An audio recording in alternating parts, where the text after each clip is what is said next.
Gue punya cerita. Sepanjang sekolah SMA, gue selalu bawa dagangan ke sekolah. Nih, kalau buat nulis CV, pengalaman kerja gue udah banyak bener dah. Lagi-lagi, gue sebagai anak pertama yang harus turun tangan.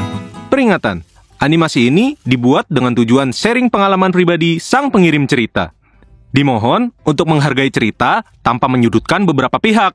Selamat menonton. Yang anak pertama mana nih? Sini merapat, guys.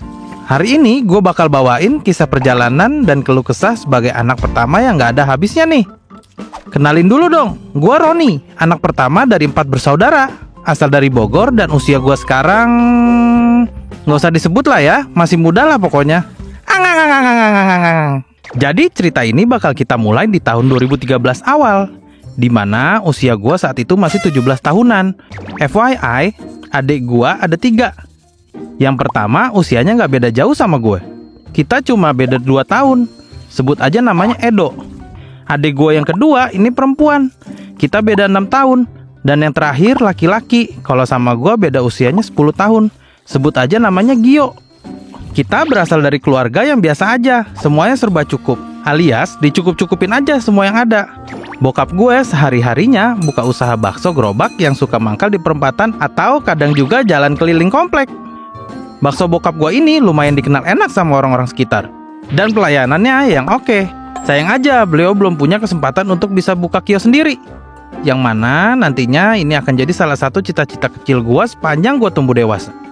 Terus, ibu gue cuma ibu rumah tangga biasa yang kadang bantu bokap gue secara ekonomi dengan nitip jualan gorengan atau kue-kuean ke warung tetangga. Emang sih hasilnya nggak seberapa, tapi hasil receh itu lumayan buat uang saku adik-adik gue sekolah.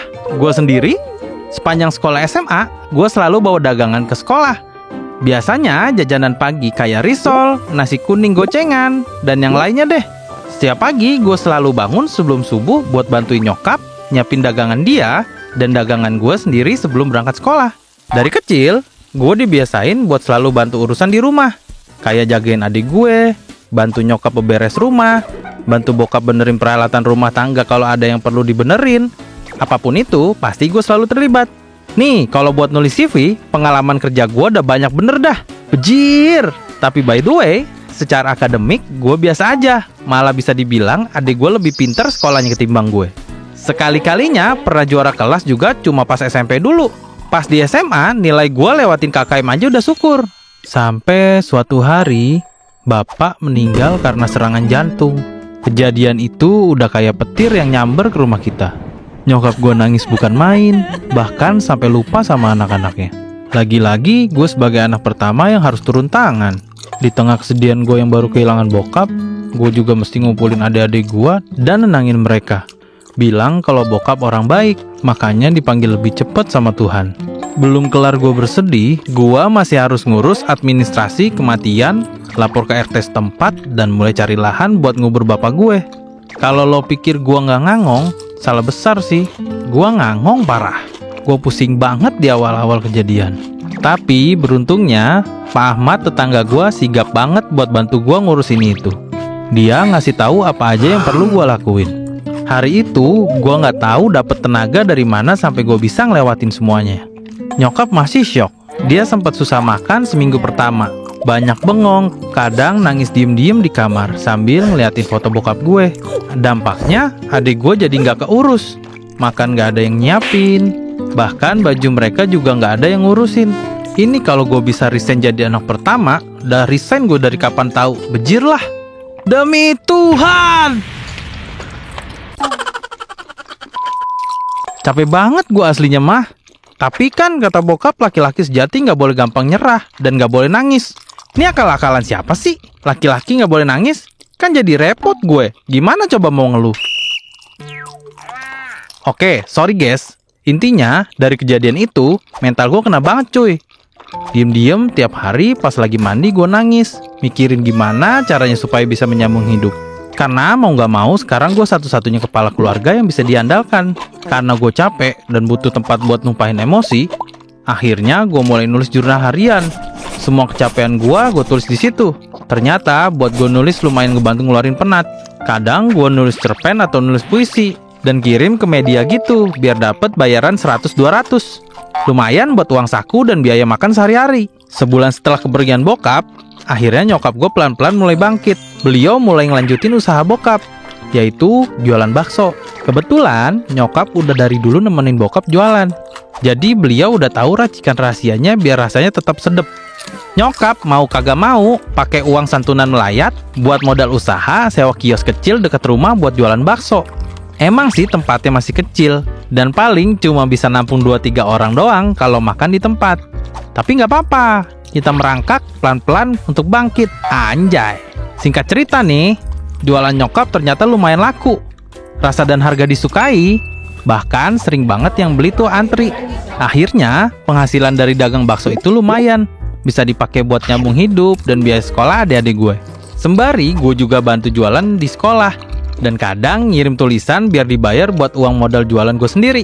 Waktu berlalu, gue selesai SMA dan alhamdulillah sekali gue dapet beasiswa semacam bidik misi untuk lanjut kuliah. Nyokap gue support banget. Dia bahkan semakin bulat tekadnya buat lebih giat lagi jualannya karena mau lihat anaknya jadi sarjana. Bah, mau nangis gue, terharu banget lah pokoknya gue. Fuck. Setelah tahu nyokap gue semangat banget, gue juga gak mau kalah lah effortnya. Gue gak mau nyusahin nyokap gue. Akhirnya gue coba nyari kerjaan sampingan biar bisa menuhin kebutuhan gue selama kuliah. Selagi nyari sampingan itu, gue setiap pagi selalu nitip dagangan ke ibu kantin. Dan gue ambil hasilnya setelah pulang kuliah. Semua ajakan main hampir selalu gue tolak. Karena balik kuliah gue langsung bantu nyokap buat jualan. Emang sih, godaannya banyak banget. Apalagi di umur segitu lagi pengen-pengennya nongkrong. Tapi bagusnya, gue punya temen-temen yang support banget. Kadang mereka nongkrong dan ngajakin orang-orang lain buat main ke kios bakso jualan nyokap gue. Atau sekedar beli borongan buat bekal mereka nongkrong. Emang sih, nggak semua temen bisa support kayak gitu. Kadang ada beberapa yang malah ngecengin gue karena susah banget diajak nongkrong. Katanya, kupu-kupu banget sih lo jadi anak. Atau kayak, udah biarin nyokap lo aja yang jualan. Kan lo masih jadi anak, masih hak lo lah dibiayain sama dia. Nih bocah bacotnya ya.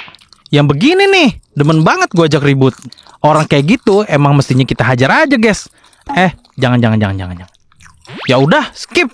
Jangan malu ya, guys, selagi nyari duitnya halal. Singkat cerita, karena kebiasaan gue yang sering kirim-kirim tulisan, akhirnya gue punya banyak portofolio hasil tulisan. Dan gue dilirik sama salah satu penerbit lokal yang katanya lagi butuh editor part-time. Gue girang banget lah. Gue langsung ambil kesempatan itu. Gue kasih tahu nyokap dan adik-adik gue. Mereka seneng banget dong, dan doa mereka menyertai di setiap langkah gue. Semua berjalan baik-baik aja, walau gue lumayan terbantai sepanjang semester. Karena capek banget boy. Kerja kuliah jualan. Kalau bukan titisan Ultraman mah, lo gak bakal kuat. Singkat cerita, akhirnya nyokap gue bisa mulai sewa kios yang lebih besar. Karena dagangannya sering dipakai buat acara-acara besar, kayak nikahan, khitanan, dan lain-lain. Otomatis pemasukannya juga lebih besar dong. Di sini gue bangga banget sih sama nyokap gue yang kayak Ultraman, kuat banget gitu tuh. Kayak wow, mak gue keren juga nih. Seiring berjalannya waktu, adik-adik gue yang udah lumayan gede, udah mulai bisa bantu kerjaan rumah dan bantu nyokap gue jualan. Jadi gue juga bisa lebih tenang ketika ninggalin nyokap jualan sendiri. Akhirnya gue fokus sama part-time dan kuliah gue. Sampai di masa magang pun gue gak usah pusing lagi, karena udah sekalian dari kantor yang sama.